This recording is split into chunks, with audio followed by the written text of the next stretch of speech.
Hello, you're welcome to Hypercitigh Newspoint, where we take the best content published on our website and do a quick recap on it over the weekend. Before we move on, make sure to subscribe to our channel and put on the notification bell, and follow us on all the social media handles to get live feeds from us anytime we post. Without much ado, let's move on to the top stories on our website for the week. University of Ghana observed 12.3% increment in 2020-2021 academic year fees. We will not legalize Okada business, Bawumia promises a better alternative. Ghanaian woman extradited to US to face over $10 million fraud-related charges, and Sakawa. 3.56 billion Ghana cedis cash released to settle remaining customers of collapsed microfinance firms. Ghana raises cocoa pharmacists' pay by 21%. Teacher licensure exams not suspended. Government. Management of the University of Ghana has increased tuition fees for the 2020-2021 academic year. Checks by sources indicate that school fees for the 2020-2021 academic year have seen a marginal increment of at least 12.3% from the 2019-2020 fee schedule.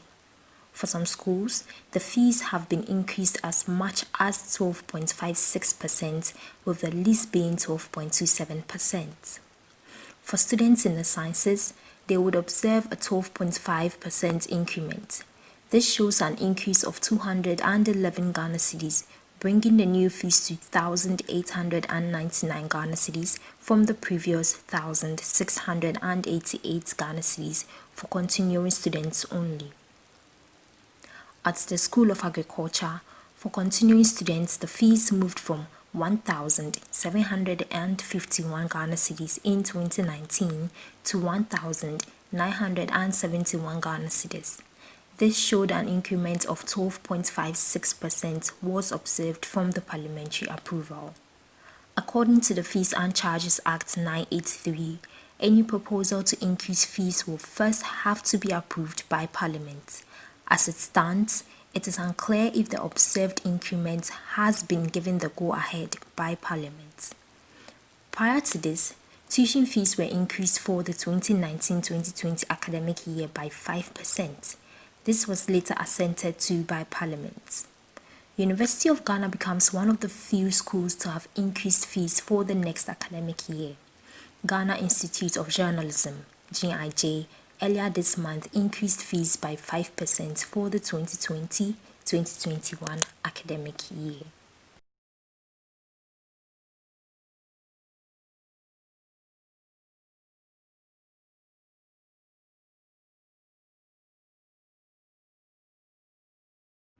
The Vice President, Dr. Mahamudu Bawumia, has emphasized that the current administration will not legalize what he terms the risky business of commercial motorcycle operations, also known as Okada. He is assuring operators of a better alternative, which is to empower them to acquire brand new cars assembled locally in order to engage in much safer business. This was said at an event Wednesday in Accra, which saw VW and Black Ivy sign an MOU to provide affordable cars and homes for Ghanaians. Legislative Instrument 2180 on road traffic regulations clearly states that the licensing authority shall not register a motorcycle to carry a fare-paying passenger. We will not legalize Okada business in Ghana. It may be a tough decision, but it is in the interest of Ghanaians.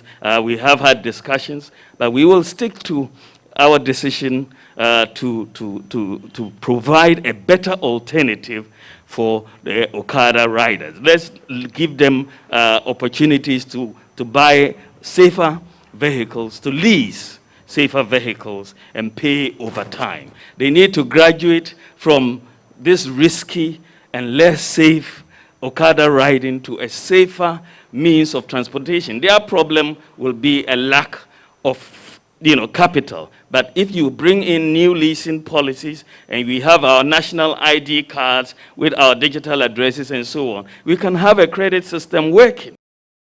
On the other hand, the flag bearer for the NDC, John Mahama, has promised that his government will legalize the commercial operation of Okada if voted into power.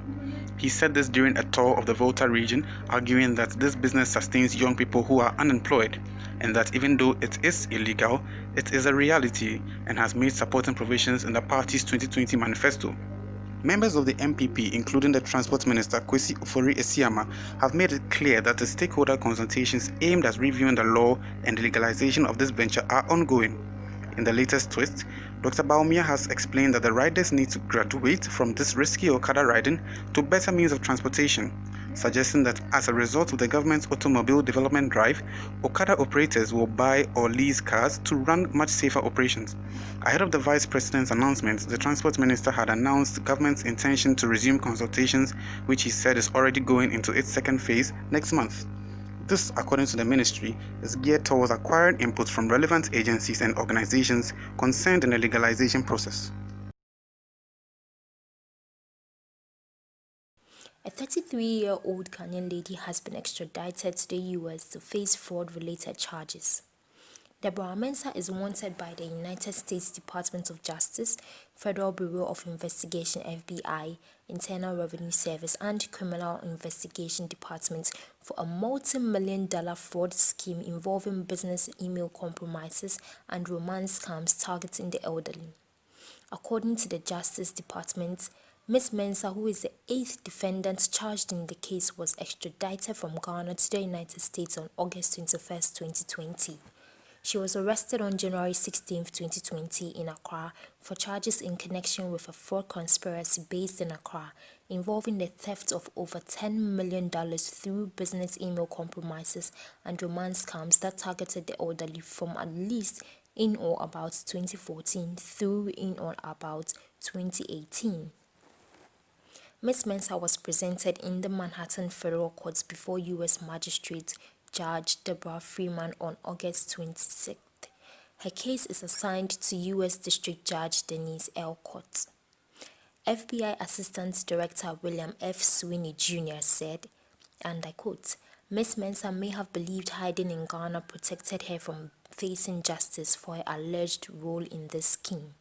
She now knows the FBI's reach is global through our formidable network of law enforcement partners. Others should take heed.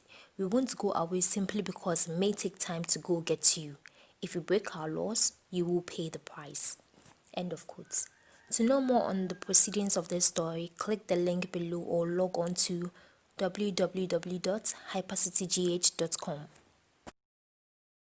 In finance, government has released 3.56 billion Ghana cedis in cash to fully settle depositor claims of 347 defunct microfinance companies, 23 savings and loans firms and finance houses that were being settled with bonds. The money will be ready for the depositors from Wednesday, September 16, 2020, according to a statement from the receiver of these defunct firms. Notice is hereby given that, with effect from Wednesday, 16 September 2020, affected depositors may contact any branch of Consolidated Bank Ghana Limited, CBG, which is the paying bank, to access their newly created cash accounts, which were originally designated as commercial paper bond accounts at the bank, the statement from the receiver announced. 6.7 billion Ghana cedis had already been released to some depositors of these resolved companies in cash and bonds. But there were concerns that this method, the non-interest-bearing nature of the bond and tenure of 5 years, does not make the bond commercially attractive, thus creating a significant loss in value of their claims to them. Sensitive to these concerns and in order to provide additional liquidity to the financial sector, government has made available to the receiver or financial liquidator additional cash amounting to approximately 3.56 billion Ghana cedis, the statement said. Thus, the depositors who were to be paid in the bond will now receive cash payments at no discount for the commercial paper they have either received or is due to them. On May 31, 2019, 347 microfinance companies had their licenses revoked by the Bank of Ghana as part of the financial sector cleanup. The Bank of Ghana on August 16, 2019, also revoked the licenses of 23 insolvent savings and loans companies and finance houses. These actions were in line with Section 123(1) of the Banks and Specialized Deposit-Taking Institutions Act 2016 Act 930, which requires the Bank of Ghana to revoke the license of a bank or specialized deposit-taking institution (SDI) where the Bank of Ghana determines that the institution is insolvent. Ghana has raised its farm gate price for cocoa by 21% after administering a per metric ton premium of $400 on futures prices for the 2020 harvest year, according to people familiar with the matter. As the world's second largest producer of the crop, farmers will receive about 600 cedis and 10,000 cedis for a 64-kilogram bag and 1 ton of cocoa beans respectively for the next harvest season beginning October 1st. This comes after the so-called living income differential was charged on the beans, and this compares to 500 cedis and 8,000 cedis per bag and ton of cocoa beans respectively in the current season. Ghana and neighboring country Ivory Coast, the world's largest grower of the crop, announced in July last year that the LID would raise the pay of farmers. However, the pricing mechanism received mixed reactions from traders as the premium could not be hedged. It is, however, noteworthy that the farm gate price increase for Ghana's estimated 800,000 cocoa farmers may boost President Nana Akufo-Addo's chances of retaining a seat in the upcoming December election, in which he is expected to contest former leader and main opposition candidate John Dramani Mahama. Now, the Education Ministry has denied claims that the teacher licensure examination has been suspended following a promise by the opposition NDC to bring its termination if they win power in December.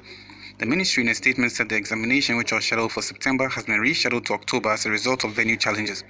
Some NDC communicators have claimed the government has withdrawn the examination over fears teachers will vote against it in the polls.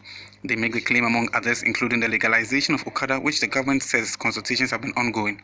The purpose of the licensing examination is to enable qualified teachers acquire a professional license and also prepare teachers to meet the demands of the National Teachers Standards of possessing the minimum knowledge, skills, values and attitudes necessary to deliver effectively in schools. To read a communique, click on the link below in the description. That is all for today. See you again next weekend. Do not forget to subscribe to our YouTube channel and turn on the notification button to get live feeds from us anytime we post. You can also visit and follow us on all our social media pages or go to our website on www.hypercitygh.com for other relevant news content. Stay safe and have a lovely weekend. Until then, it's goodbye.